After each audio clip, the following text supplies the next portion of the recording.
আপনার পরিবারে গত 1 বছরে আলোচনায় ইসলাম ম্যাটার করেছে অথবা ইসলাম সিগনিফিকেন্টলি অ্যাপিয়ার করেছে আপনাদের ডিসকাশনে, এটা কেউ বলতে হবে আমাকে। কেউ এক হাত তুলে বলেন তো, আপনাদের পারিবারিক আলোচনায় মাঝে মাঝেই ইসলামের ইস্যুটি উঠে আসে, এরকম কয়েকজন একটু হাত তুলে দেখান তো আমাকে। দেখেন তো, আমি কি এখন কাঁদা উচিত না? আমার কি এখন কান্না করা উচিত না? আমার তো এখন বিলাপ করে কান্না করা উচিত। কিন্তু আপনি তো দেখেন প্রত্যেকটা মুহূর্তে আপনি তো আলোচনা করেন আপনার সন্তানরা কেন ফার্স্ট ক্লাস ফার্স্ট হলো না, কেন ভালো স্কুলে ভর্তি হতে পারলো না, কেন তার ব্যবসায় মন্দা যাচ্ছে, কেন সে স্কুলে লেট করে গেল, কেন তার বন্ধুদের থেকে সে পিছিয়ে আছে, কেন তার ভালো চাকরি হচ্ছে না, ইত্যকার মেনি মেনি কম্প্যারিজনস। দিন আলোচনায় কখন এসছে? এই আলোচনা কেন আসলো না? আপনার পুরুষদের দিকে একবার তাকান তো, তাদের আলোচনার মূল উপজীব্য কি ছিল? তাদেরকে আল্লাহ তাআলা কেন সৃষ্টি করেছেন? এই পারপাস অফ দেয়ার লাইফ, এটা কে বলবে? Secularism is imposed. অতএব আলোচনা তো আপনাকে করতে হবে, আপনিও তো ভুলে গেলেন। তাহলে কে তাদেরকে দিন শেখাবে?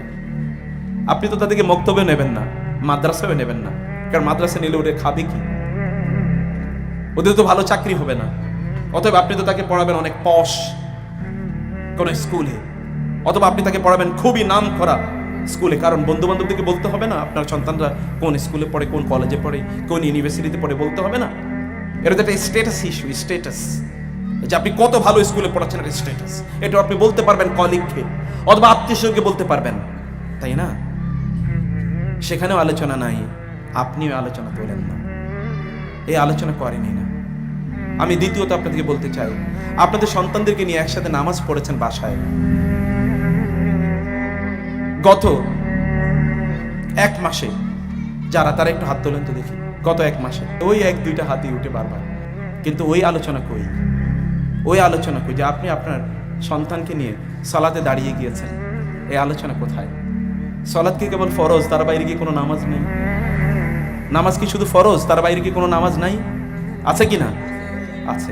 আপনারা আপনাদের সন্তানদেরকে নিয়ে খেলা দেখেছেন গত 2-3 মাসে বা 6 মাসে, একসাথে বসে সন্তানদেরকে নিয়ে খেলা দেখেছেন অথবা টেলিভিশনে কোনো শো দেখেছেন, কিন্তু একসাথে বসে কোরআন তেলাওয়াত করেছেন, রাসূলের জীবনী পড়েছেন, কোন ইসলামিক ডিসকাশন শুনেছেন, কোরআন একসাথে তেলাওয়াত করেছেন, দিনই আলোচনা করেছেন অথবা শুনেছেন? এটা আপনাদেরকে করতে হবে, বিশ্বাস করে এটা আপনাদেরকে করতে হবে, কেউ শেখাবে না।